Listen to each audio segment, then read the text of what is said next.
Convex mirror. तो convex mirror के case में केवल 2 केसेस होते हैं और वही 2 केसेस देखने हैं। पहला केस क्या है?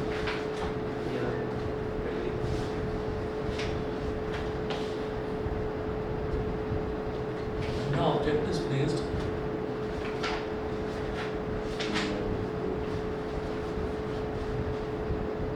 anywhere between pole and infinity.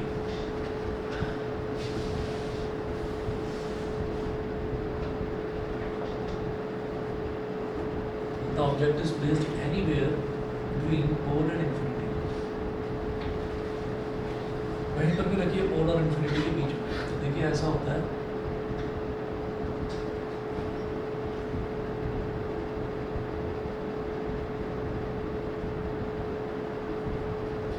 Convex mirror है,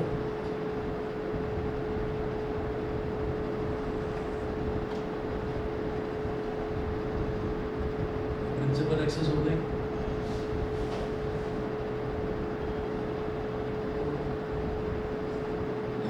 इधर पोल है।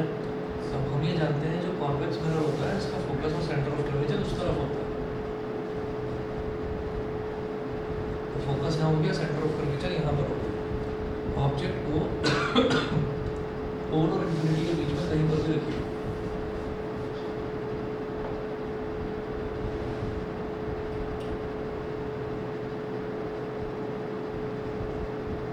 ऐसे रख दिया।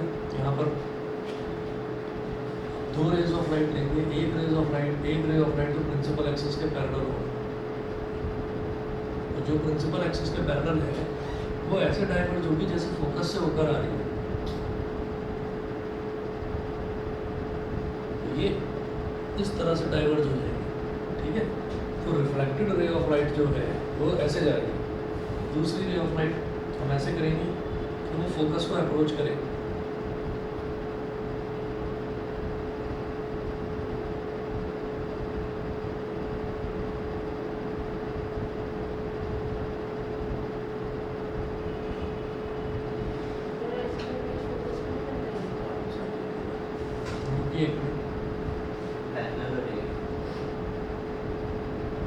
चेक हो जाएगी।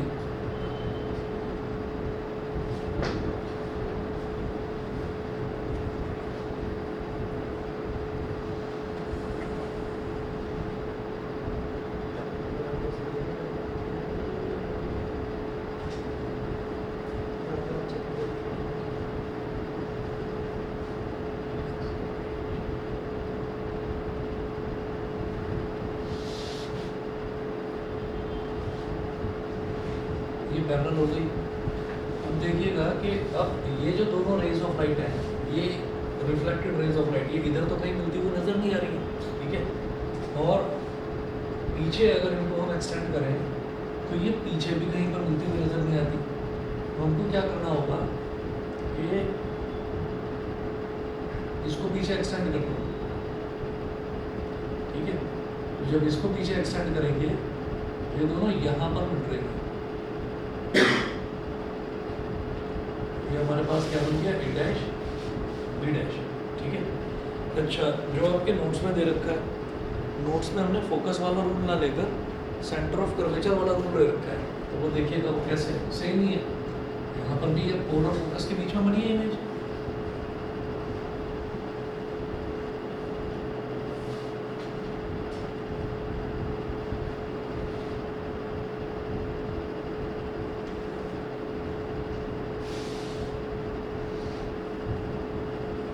फोकस है, ये सेंटर ऑफ कर्वेचर है,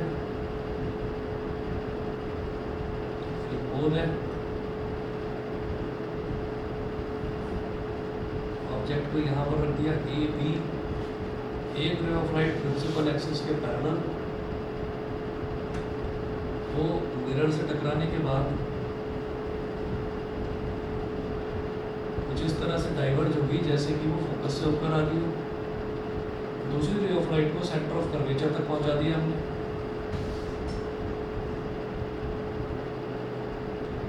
ये जो सेंटर ऑफ कर्वेचर को अप्रोच कर रही है वो जिस रास्ते आ रही है उसी रास्ते लौट रही है। तो आप ये देखिए दोनों रेज ऑफ लाइट इस पॉइंट पर मिल रही है। तब भी आप ये देखिए आपकी इमेज कहाँ बन रही है, पोल और फोकस के बीच में बन रही है। तो चाहे आप ये वाला ले लीजिए चाहे ये वाला ले लीजिए, दोनों में सेम ही रहेगा आपका कि पोल और फोकस के बीच में इमेज बनेगी। तो ऑब्जेक्ट को पोल और इन्फिनिटी के बीच में कहीं पर भी रखिएगा, जो इमेज है वो पोल और फोकस के बीच में ही बनेगी। क्लियर? तो हम इमेज के जो प्रॉपर्टीज देखते हैं, हम 3 चीज़ें देखते हैं। इमेज फॉर्म विल बी,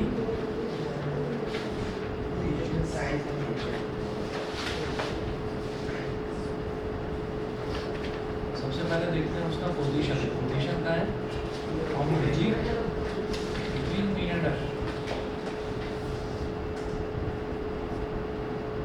पोल और फोकस के बीच में बनेगी। सेकंड, इसका नेचर इस तरफ बढ़ रही है और सीधी बढ़ रही है, तो वर्चुअल एंड इरेक्ट है।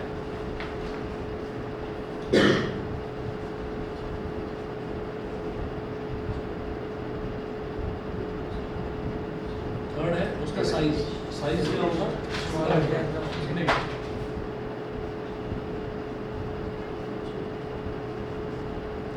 डिमिनिश्ड। चलिए जी, उसके बाद देखिएगा तो एक केस तो ये हो गया मतलब object is placed anywhere between pole and focus. जब ऑब्जेक्ट को पोल और फोकस के पोल एंड इन्फिनिटी से पोल और इन्फिनिटी के बीच में कहीं पर भी ऑब्जेक्ट को रख दिया जाए। दूसरा ये है कि जब ऑब्जेक्ट को इन्फिनिटी पर ही रख दिया जाए।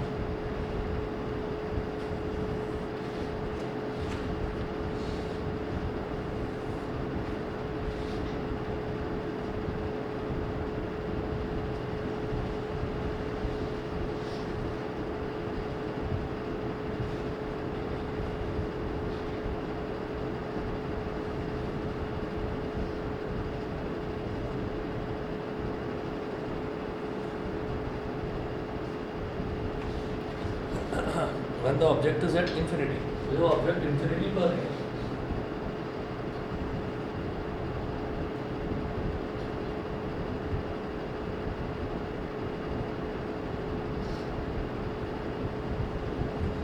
ये कॉन्वेक्स मिरर हो गया, ये इसका पोल हो गया इन्फिनिटी, और इधर है ये फोकस और इधर है centre of curvature.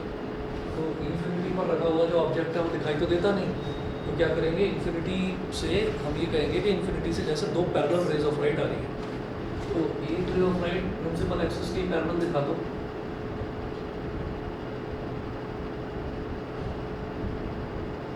Principal axis के पैरेलल आ रही है, तो ये इस तरह से डाइवर्ज होगी जैसे फोकस से आ रही हो। ये भी इस तरह से डाइवर्ज होगी जैसे फोकस से आ रही हो। बेसिकली दोनों रेज ऑफ लाइट, ये जो रिफ्लेक्टेड रेज ऑफ लाइट है ये तो मिलेगी नहीं, तो पीछे एक्सटेंड करने पर यहाँ मिलती हुई नजर आ रही है। हम ये कहेंगे ये इमेज हमारी यही बन रही है point size. Image form will be,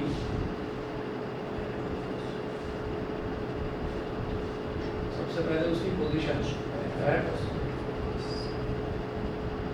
focus, उसका नेचर जो इधर बनेगी, मिरर के पीछे जो भी बनेगी वो वर्चुअल एंड डायरेक्ट बनेगी, तो वर्चुअल एंड डायरेक्ट।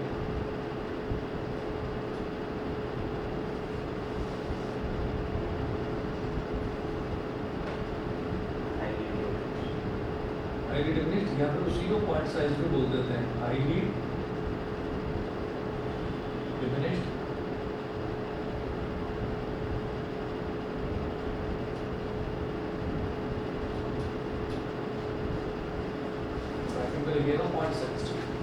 क्लियर है? ठीक है, ये 2 केसेस हैं। इसके बाद देखिएगा पेज नंबर 23 पर है यूजेस ऑफ कॉन्वेक्स मिरर्स। तो कॉन्वेक्स मिरर्स की यूजेस देखिएगा। कॉन्वेक्स मिरर के यूजेस क्या हैं? पहला यूज देखें, convex mirrors are used as rear view mirrors in vehicles like cars, trucks and buses. तो कार में, ट्रक में, बस में जो पीछे देखने वाले मिरर होते हैं, अगर उनको टच करके देखेंगे थोड़ा सा वो बीच में से आपको उभरे हुए और जो कॉर्नर्स हैं, एजेस हैं, उनसे थोड़ा सा दबे हुए दिखाई देंगे, मतलब बीच में से उभरे हुए रहते हैं, कॉन्वेक्स मिरर होते हैं। उसका फ़ायदा क्या है?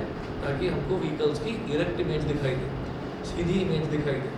नहीं तो अगर कॉन्केव मिरर लगाएंगे तो उल्टी इमेज भी दिखाई दे सकती है, क्योंकि कॉन्केव मिरर में जब कोई ऑब्जेक्ट नज़दीक होता है तभी उसकी सीधी इमेज दिखाई देती है, जब वो दूर होता है तब तो उसकी रियल और इन्वर्टेड होती है। समझ रहे हैं? कॉनकेव मिरर में सिर्फ पहला ही तो केस है, जब हम ऑब्जेक्ट को पोल और फोकस के बीच में रखते हैं तो तभी इमेज हमें वर्चुअल और इरेक्ट दिखती है, ठीक है। लेकिन जब हम फोकस के आगे जाते हैं तो हमें सारी इमेजेस रियल और इन्वर्टेड ही नज़र आती हैं। तो इस वजह से कॉनकेव मिरर नहीं होगा, कॉन्वेक्स मिरर ही यूज़ करते हैं। दूसरा फ़ायदा कॉन्वेक्स मिरर का ये होता है कि जो व्हीकल्स आ रहे हैं पीछे से, वो अगर इतना बड़ा व्हीकल है तो वो इतना ही बड़ा ना दिखाई दे मिरर के अंदर, वो हमको थोड़ा छोटा दिखाई दे ताकि हम पूरे मिरर को देख पाए। नहीं तो पीछे से पता चला ट्रक आ रहा है और ट्रक की सिर्फ हेडलाइट दिखाई दे रही है तो हमें समझ में ही नहीं आएगा कि ये क्या चीज़ है। भाई जरा सा तो शीशा होता है और उतने ही शीशे में पूरी की पूरी बस हेडलाइट नज़र आ रही है, उसके और कुछ नहीं आ रहा नज़र। तो प्लेन मिरर लगाने का भी कोई फ़ायदा नहीं, सिर्फ यहाँ पर कॉन्वेक्स मिरर काम करेगा क्योंकि कॉन्वेक्स मिरर ही वर्चुअल इरेक्ट और छोटी डिमिनिश्ड इमेज बनाता है। क्लियर है? और ये पार्किंग्स में लगता है, इसमें पार्किंग्स में। हाँ वहाँ भी लगेगा। मैं नेक्स्ट आपको एग्जांपल वही बता रहा हूँ। Big convex mirrors are used है शॉप सिक्योरिटी मिरर्स। तो शॉप सिक्योरिटी मिरर्स भी उसी तरीके से जैसे आपने देखा होगा कि जैसे ये जो VVIP मॉल है, इसमें जब आप नीचे उतरते हैं बेसमेंट में अगर जाते हैं तो बेसमेंट में जब जाते हैं तो एक ना गोल सा आपने मिरर देखा होगा, वो साइडों से तो दबा हुआ बीच में से उभरा हुआ रहता है। ऐसे ही सोसाइटीज़ में भी रहता है कि जहाँ पर भी आप बेसमेंट में उतरेंगे तो वहाँ पर वो बड़ा सा कॉन्वेक्स मिरर लगाते हैं। तो कॉन्वेक्स मिरर में क्या होता है, कॉन्वेक्स मिरर में एक बहुत दूर तक का हम इमेज देख सकते हैं। हाँ, वो टर्न्स पर लगा रहता है ताकि इधर से जो आने वाला है वो अगर इधर से कोई गाड़ी आ रही है तो उसकी इमेज को देख सके, ठीक है ना, और सीधी ही इमेज दिखाई दे। और भी पीछे भी अगर या दूर भी कोई गाड़ी आ रही है तो वो भी उसमें दिखाई दे जाती है। तो इसका रीज़न ये है कि भाई वो एक बहुत बड़ा एंगल कवर करता है। डाइवर्जिंग मिरर है ना, तो बहुत दूर तक डाइवर्ज कर देता है रेज ऑफ लाइट को, तो वहाँ से जितनी भी रेज ऑफ लाइट है उन सबको उठाकर उनकी इमेज बना देता है। क्लियर है? ठीक है। तो दो यूजेस हो गए। पहला तो ये हो गया आपका रियर व्यू मिरर में यूज़ होता है, दूसरा shop security mirror. Shop security मतलब ये शॉप है, शॉप में CCTV कैमरा नहीं लगा है तो सिक्योरिटी के तौर पर एक मिरर लगा रखा है। तो वो जो मिरर होता है उस मिरर से हमको दूर दूर तक काफ़ी सारी चीज़ें दिखाई दे रही हैं, ठीक है। अपनी आइज में भी होता है। हाँ, आइज में कॉन्वेक्स मिरर नहीं होता, कॉन्वेक्स लेंस। Convex lens. अच्छा, एक क्वेश्चन देखिएगा। No matter how far you stand from a mirror your image appears erect, the mirror में भी। इससे कोई फ़र्क नहीं पड़ता कि आप कितनी दूर खड़े हुए हैं, जो आपकी इमेज बनेगी वो इरेक्ट ही बनेगी। तो मिरर क्या होगा, यहाँ पहला ऑप्शन है प्लेन, तो ठीक है प्लेन तो हो सकता है। प्लेन में हम प्लेन मिरर में कितनी भी दूर खड़े हुए इमेज इरेक्ट ही बनेगी, सीधी बनेगी। दूसरा कॉनकेव, कॉनकेव नहीं, ज़्यादा अगर फोकस से दूर खड़े होंगे तो इमेज उल्टी बनेगी, तो कॉनकेव तो हटा दो। थर्ड सिर्फ कॉन्वेक्स भी नहीं, फोर्थ है आइदर प्लेन और कॉन्वेक्स। प्लेन भी हो सकता है, कॉन्वेक्स भी हो सकता है। अगला क्वेश्चन देखिएगा।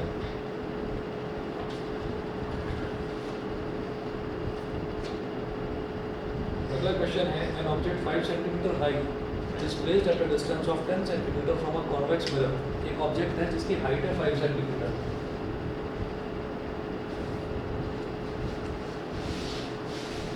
तो हम जानते हैं कि ऑब्जेक्ट को हम हमेशा सीधा ही रखते हैं, तो ऑब्जेक्ट की हाइट कितनी होगी, 5 सेंटीमीटर होगी प्लस का, है ना, और क्योंकि ऑब्जेक्ट को हमेशा सीधा रखा जाता है। An object 5 centimetre high is placed at a distance of 10 centimetre from a convex mirror. तो ऑब्जेक्ट को जितनी दूरी पर रखा जाता है उसको बोलते हैं ऑब्जेक्ट डिस्टेंस। कितनी दूरी पर रखना है, 10 सेंटीमीटर की दूरी पर।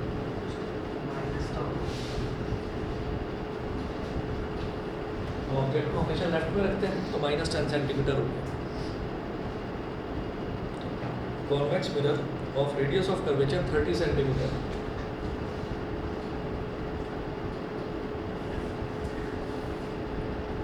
रेडियस ऑफ कर्वेचर कितना, 30 सेंटीमीटर।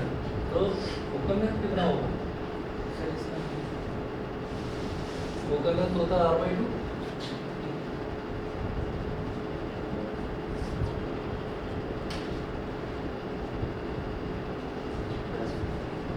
प्लस 15 सेंटीमीटर ब्रैकेट में लिखिएगा since it is convex. It is convex, ठीक है। मैं इसके आगे मिरर या लेंस नहीं लिखा, उसका रीज़न ये है कि कॉन्वेक्स मिरर हो या कॉन्वेक्स लेंस हो, फोकल लेंथ आपको पॉजिटिव लेना है। कॉनकेव मिरर हो या कॉनकेव लेंस हो, फोकल लेंथ वहाँ पर आपको हमेशा नेगेटिव ही लेना है, क्लियर है? ठीक है, उसके बाद एफ की वैल्यू होगी प्लस का 15 सेंटीमीटर, यू की वैल्यू होगी माइनस का 10 सेंटीमीटर और H1 दे रखा है 5 सेंटीमीटर। वो पूछ कह रहे हैं आपसे कि find the nature, position and size of the image. तो since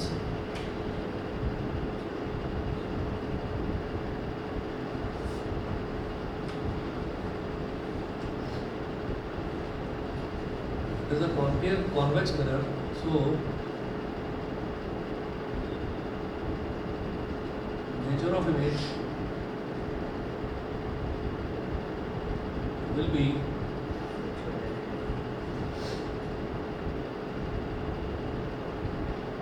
virtual and direct. Nature of image will be virtual and direct. पहली चीज तो ये होगी कि कॉन्वेक्स मिरर है तो नेचर ऑफ इमेज वर्चुअल और डायरेक्ट होगी। दूसरा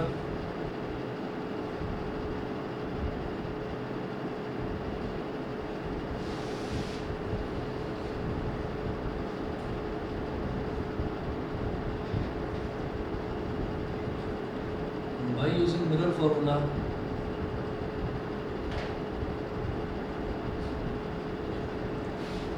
one upon v plus one upon u is equal to one upon f. One upon v plus one upon minus 10 is equal to one upon 15. Plus divided by minus is minus one upon v minus one upon 10. Equal to 1 upon 15 minus 1 अपॉन 10 उधर चला जाएगा plus का बन जाएगा 15 और 10 का LCM क्या हो गया 30, 15 2 जा 30 2 1 जा 2 प्लस 10 3 जा 30 3 1 जा 3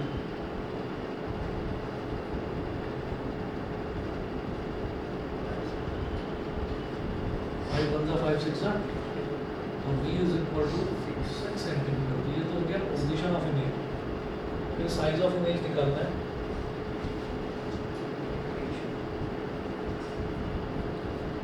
Since m is equal to minus v upon u is equal to h2 upon h1, it implies that minus हो गया और माइनस तो फॉर्मूले में ही है और v की जगह क्या आ जाएगा 6, u की जगह क्या आ जाएगा माइनस 10, h2 अपॉन h1 कितना 5, माइनस से माइनस कट गया 5 1 जा 5, 5 2 जा 10, 2 1 जा 2, 2 3 जा 6। इसका मतलब h2 is equal to 3 centimetre. ये क्या हो गया? ये हो गया हमारा साइज ऑफ इमेज।